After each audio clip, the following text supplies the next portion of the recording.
Bismillahirrahmanirrahim. Assalamualaikum warahmatullahi wabarakatuh. Kembali lagi dengan Pak Hadi.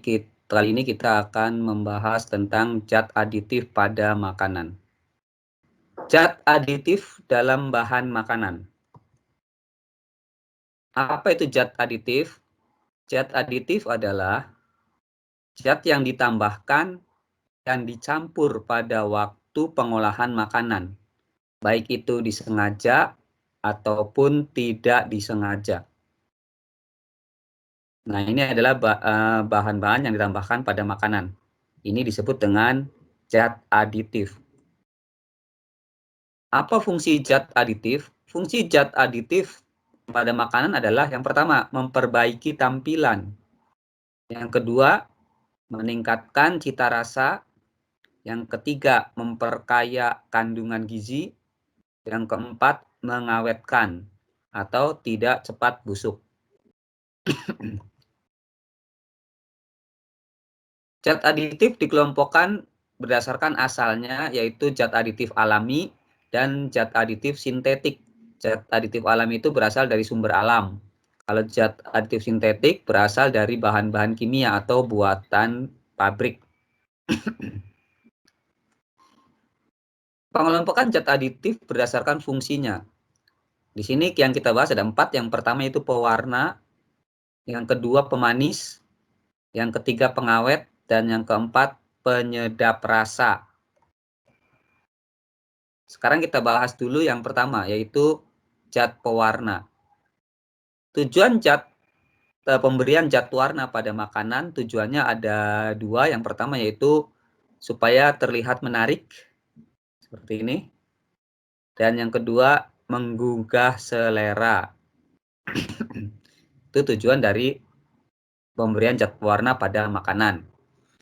Zat pewarna ada 2. Yang pertama yaitu zat pewarna alami, dan yang kedua zat pewarna sintetik atau buatan. Zat pewarna alami itu berasal dari kunyit. Itu untuk warna kuning. Untuk warna hijau bisa berasal dari daun suji. Untuk warna coklat bisa berasal dari buah coklat. Sedangkan untuk merah coklat atau coklat kemerahan itu dari daun jati. Kalau kuning merah bisa berasal dari wortel. Kelebihan dari zat pewarna alami itu adalah aman dikonsumsi, menghasilkan aroma yang enak dan khas selain warnanya. Tapi ada kekurangannya. Kekurangannya itu pilihan warnanya terbatas dan warnanya tidak tajam seperti pewarna sintetis. Dan juga tidak praktis karena harus diolah dulu. Yang kedua, pewarna sintetis. Pewarna sintetis itu contohnya adalah tartrazin, ini untuk warna kuning, amaran untuk warna merah, sunset yellow untuk warna oranye, dan brilliant blue atau FCF warna biru. Kelebihannya adalah pilihan warnanya banyak, praktis, dan warnanya lebih mencolok. Kekurangannya tidak menghasilkan aroma. Bahkan ada pewarna yang tidak cocok untuk makanan dan berisiko menimbulkan penyakit. Nah, ini adalah pewarna yang dilarang, pewarna tekstil. Beberapa pewarna sintetis sudah dilarang digunakan untuk makanan. Contohnya misalnya adalah rodamin B. Rodamin B ini menyebabkan iritasi pada saluran pernafasan. Terus iritasi pada kulit, pada mata, dan iritasi pada saluran pencernaan. Dan bahaya kanker hati. Itu rodamin B. Pewarna tekstil berikutnya itu metanyl yellow. Ini juga berbahaya karena bisa menyebabkan iritasi pada saluran pernafasan, iritasi pada kulit, pada mata, dan bahaya kanker pada kandung dan saluran kemih, kandung kemih dan saluran kemih. Ini adalah pewarna yang berbahaya. Tentunya dari pewarna buatan. Yang kedua, zat pemanis. Zat pemanis ini fungsinya adalah menambah rasa manis pada makanan dan minuman. Sama dengan pewarna ada alami dan buatan. Pemanis alami berasal dari buah dan madu. Jika mengkonsumsi pemanis berlebih, maka akan mengakibatkan kegemukan. Ini juga akan berbahaya dan bisa menderita diabetes atau penyakit gula. Ada pemanis buatan. Pemanis buatan tidak dapat dicerna karena bukan sumber energi ya. Kalau pemanis alami sumber energi, tapi pemanis buatan bukan sumber energi. Pilihan untuk penderita diabetes. Nah, ini pemanis buatan ini untuk penderita diabetes cocok. Contohnya apa saja pemanis buatan itu? Yaitu sakarin, natrium siklamat, magnesium siklamat, kalsium siklamat, dan aspartam. Ini adalah contoh-contoh nama-nama dari pemanis buatan. Manisnya sangat manis ya, puluhan kali lebih manis dari gula. Pemakaian berlebihan dapat merangsang tumor kandung kemih dan bersifat karsinogen atau penyebab kanker. Ini untuk yang pemanis buatan. Nah, ini contohnya pemanis buatan. Ini mengandung natrium siklamat ya, Coca-Cola. Kemudian ini sakarin, pemanis buatan juga.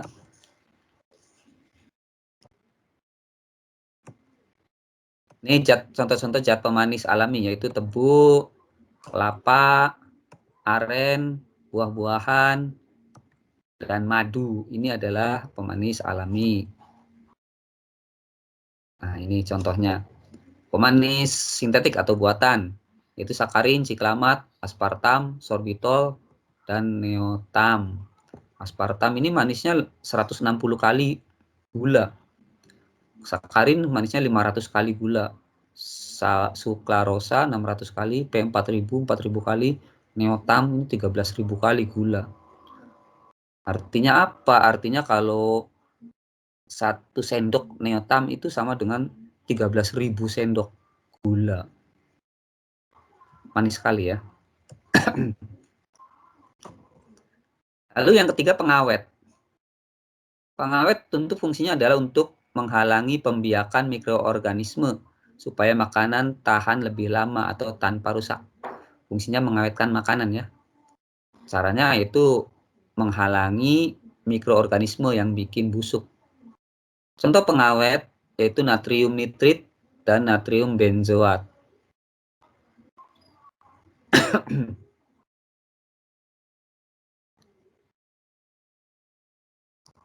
Pengawet ada 2 jenis sama dengan yang lainnya yaitu alami dan buatan. Pengawet alami, contoh cara pengawetan alami yaitu dengan pengasapan ikan ya. Lalu buah dibikin manisan. Lalu ikan diasinkan, penggaraman ikan ya. Lalu dimasukkan ke lemari es. Ini adalah pengawet alami. Pengasapan, dibikin manisan, lalu dibikin asinan ya. Lalu didinginkan di lemari es. Pengawet buatan contohnya ada garam benzoat untuk menghambat pertumbuhan bakteri. Lalu ada gas etilen oksida dan gas propilen oksida untuk membunuh bakteri, jamur, dan virus. Itu pengawet buatan. Bahaya bahan pengawet. Contohnya formalin. Nah, ini pengawet yang berbahaya nih, formalin. Formalin itu bahan pengawet tahu, dapat menyebabkan kanker paru-paru, gangguan alat pencernaan, dan jantung. Ada lagi borak. Borak ini bahan pengawet pada bakso, dapat menyebabkan gangguan pada otak, hati, dan kulit. Ini pengawet yang berbahaya, yang dilarang.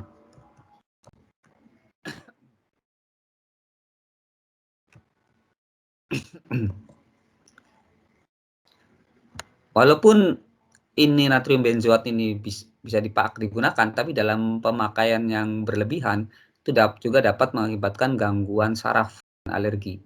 Jadi ini boleh digunakan tapi tidak boleh terlalu banyak. Natrium nitrit juga sama, kalau berlebihan dapat mengakibatkan kanker. Apalagi boraks dan formalin ini walaupun sedikit ini tidak boleh karena mengakibatkan keracunan, gatal-gatal, iritasi paru-paru, gangguan sistem pencernaan, dan bahkan kematian. Nah, ini penyedap. Yang keempat yaitu penyedap. Tujuannya adalah untuk menambah cita rasa makanan. Ada penyebab alami dan ada penyedap alami dan ada penyedap buatan. Yang alami contohnya gula, garam, dan rempah-rempah. Ini adalah penyedap alami. Gula, garam, dan rempah-rempah. Ada lagi yang penyedap buatan, yaitu ini monosodium glutamat atau disebut vetsim. Ada lagi isoamil asetat, ada etil butirat. Nah, tapi ini MSG berlebihan juga berbahaya karena bisa menyebabkan sesak nafas, sakit dada, pusing, dan mudah letih. Jadi tidak boleh terlalu berlebih mengonsumsi penyedap rasa buatan. Contohnya vetsin. Samping bahan kimia makanan. Ini tadi sudah dijelaskan, sakarin dan siklamat dapat menyebabkan kanker. Sorbitol tidak terurai dalam mulut sehingga tidak merusak gigi, tetapi pemakaian yang berlebihan dapat mengakibatkan diare. Pewarna rodamin B dan methyl yellow itu memicu timbulnya kanker. Lalu MSG, monosodium glutamat yang berlebihan dapat menyebabkan sesak nafas, sakit dada, pusing, dan mudah letih. Gejalanya ini disebut dengan sinus restoran syndrome. Menggunakan bahan kimia pada makanan secara aman. Satu, memeriksa kemasan makanan untuk melihat kebocoran, karat, ada jamur, atau cacat lainnya. Ini kalau makanan kaleng ya. Memeriksa nomor registrasi dari bahan POM. Adanya nomor registrasi dari bahan POM menunjukkan bahwa makanan tersebut telah lolos uji makanan dan aman untuk dikonsumsi. Nah, ini ada nomor registrasi.